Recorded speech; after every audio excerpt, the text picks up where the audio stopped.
Oh, I love that question. Oh boy. That's a biggie. I know. It is a biggie. Like, I almost get butterflies when you ask me that. I mean, that's just such a big answer. Well, That's hard to say because we are such a confused melting pot. It's not poutine or butter tarts. Yeah, those are all great. There's nothing Canadian.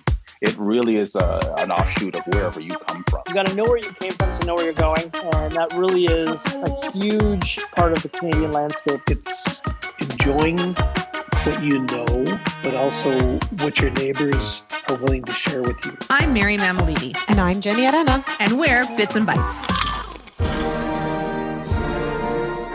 Jenny, what comes to mind when you think of Canadian food? Oh, for me, first off, it has to be butter tarts and poutine. What about you? Okay, so for me, the first thing that comes to mind is ketchup chips. And, I mean, truthfully, it's a melting pot of cultures, and I would probably describe it as fusion food.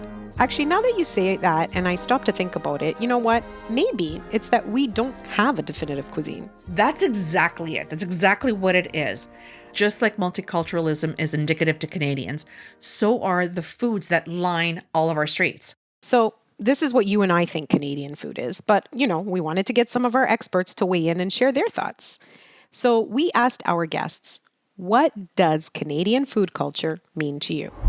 It means trying all the different things that Canada has to offer. My goodness, we are such a diverse country. That's what it means to be Canadian, I think, is embracing and trying all the fabulous food that we have to offer. The Acadian traditional stuff like your poutine râpé and your fricot. But I mean, yeah, there's just so much diversity. Like, let's try all the things. Even sometimes the vegan stuff. There is this really cool restaurant in Toronto. I don't know if it's still there, but it's called Hogtown Vegan. And it's like this diner fast food joint, and you would never know that it's vegan and cruelty free. Go and try all the food and support your local food vendors and restaurateurs. That's what it's all about to me. Oh, you're making me miss restaurants though. What are you doing to me?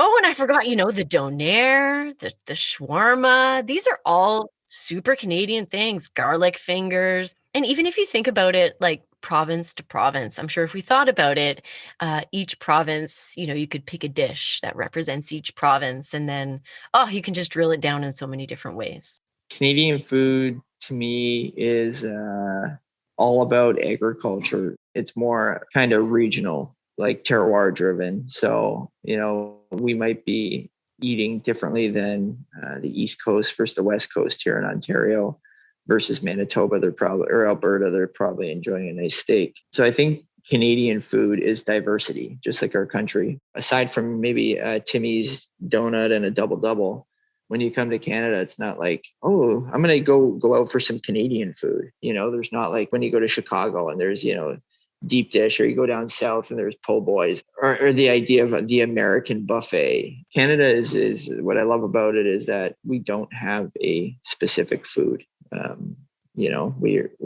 We're diverse. So I think Canadian food to me means diversity, but also pancakes, because I love pancakes and I will eat anything with maple syrup. It's my dream to own a maple farm. It's funny. I often get asked when I'm talking to American colleagues about what is a classic Canadian dish. And I said, well, honestly, this country is too big to have one. We are, in terms of geography, just so ridiculously diverse that what you can actually grow here is so different from coast to coast to coast. But that's where I think Canadian food culture really shines. It's in what we have locally. It's in every region using what grows locally in the most interesting and unique ways. So it's not, poutine or butter tarts. Yeah, those are all great. But I think where Canada really excels in the food world is growing extraordinary stuff. Whether it's lentils in Saskatchewan or blueberries in Nova Scotia or tiny prawns in the St. Lawrence. Like, there are so many absolutely beautiful products that we get here. And when a food item is delicious as it is, it doesn't need a lot of work to make it into a wonderful meal. So that's where I really think we do our best work. Claire Tansey talked about some great provincial products. Mary, quick, can you name a few more that are uniquely Canadian? Oh, now you're putting me on the spot. Okay, wait, let me think. Okay, Saskatoon berries, partridge berries, cod tongue, beaver tails. Right? Nanaimo bars, there's moose. You know, there's too many to mention. Oh my gosh, and those are just off the top of your head. Yeah, I love my food. You got to know where you came from to know where you're going. And that really is a huge part of the Canadian landscape, whether it's really respecting Aboriginal Canada and understanding what the flavor profiles are there, or your ancestral impact, whether it's Italian, Canadian, Hungarian, Jamaican, knowing that the food that you eat as a family came from somewhere else and has now come to this land and now has become part of its fabric. You just really need to understand that it's not just about the moment, it's about the roots that came before it and then the leaves that are growing out from it. We are such a confused melting pot of cuisine. It's, but that's, I think, what makes us special, for me, I think I really love seeing Indigenous cookbooks. I'm inspired by Indigenous cuisine and learning about Indigenous culture. And in terms of hunting and fishing and stuff like they're the godfathers. I think we have a lot of cultural roots, early from England and France.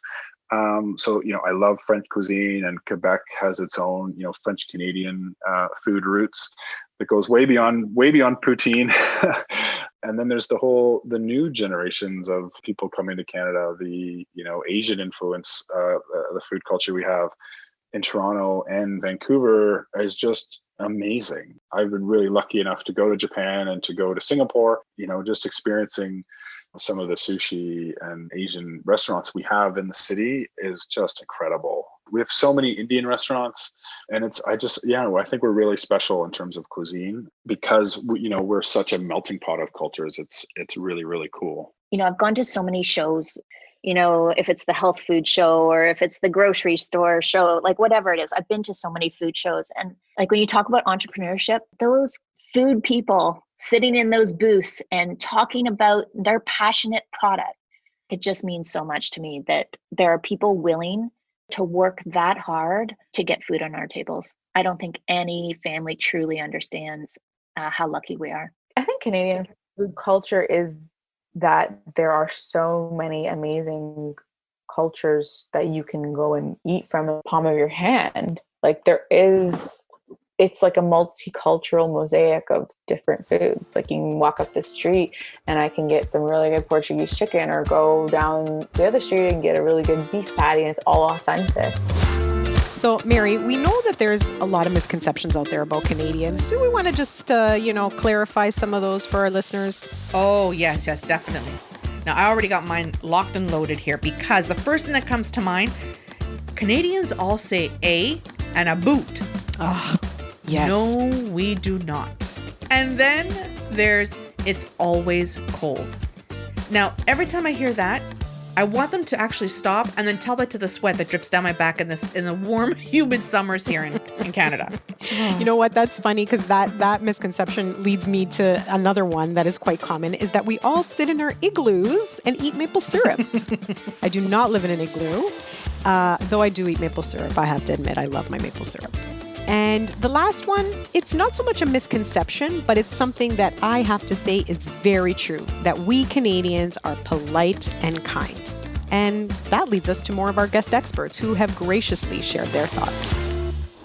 It's enjoying what you know, what's at hand, but also what your neighbors are willing to share with you. So we live in a country that has a really safe, affordable food supply. And I'm talking produce. We have amazing meats. We have so much good that happens here. But we're also in a lucky position where we can learn from our neighbors. And if they have recipes that they share with you, then you can expand your palate and you can expand your cooking repertoire to include incredible Korean kimchi or pickled green plums that came from an Iranian family recipe, or somebody shows you a way to make an Italian preserved eggplant or something like that. Like we're so lucky to live in this multicultural environment that we can appreciate one another's gifts at the table. So Canadian to me is as much an attitude as it is a set of ingredients. There's nothing Canadian. It really is an offshoot of wherever you come from. And I love the fact that I'm able to bridge these cultures, my Jamaican heritage, my wife's Italian heritage, the fact that, I've been able to cook all these different foods from around the world because I've had an opportunity to do a lot of traveling, not obviously in the last year, but we can cook anything we want. And as long as a Canadian cooked it, it's Canadian food. I grew up at the Ontario Food Terminal. So if you think about food culture, that's where you see every grocery store owner, every restaurant, and you're exposed to so many different cultures. So to me, Canadian food culture is basically universal. It's amazing what we get exposed to, especially in Toronto. So I've always worked in Toronto, but I've always lived outside of Toronto. So in Toronto, you can get everything and you can get exposed to whatever you want. When you move out to more rural Ontario, the culture out there is a little bit different. But if you live by a lake, all of a sudden you'll see that pickerel is really quite popular because there's just more people that are fishing. If you live a little bit further north, you can see that people are foraging and hunting. And so I think our culture is so diverse. Maybe that's what it is. It's diversity. As we prepare to celebrate our country, the true north, strong and free, we can conclude the following about Canadian food culture. It is embracing and trying all the fabulous foods that we have to offer. It is recognizing that Canadian food really shines in what we have locally. It's about the roots that came before it and then the leaves that are growing out from it. It is understanding that we are really special in cuisine because we are such a melting pot of cultures. It's entrepreneurship and passion for unique products. It's a multicultural mosaic of different foods. It is as much an attitude as it is a set of ingredients. It is Canadian food as long as a Canadian cooked it. And last but not least, it's diversity. A special thanks to Jenny Bovard, Claire Tanzi, Matt Basile, Michael Hunter, Kendra Reynolds, Angela Ferfaro, Michael Olson, Rob Rainford, Frankie Ferragini, and Zach Kavas for their contributions to this episode. Happy Canada Day to all. Thanks for listening, and don't forget to subscribe to Bits and Bites on your favorite podcast player and leave us a review and star rating. We'd like to thank our editor, Matt Agnew, and remind all of you to take a little time to chew, chat, and chuckle.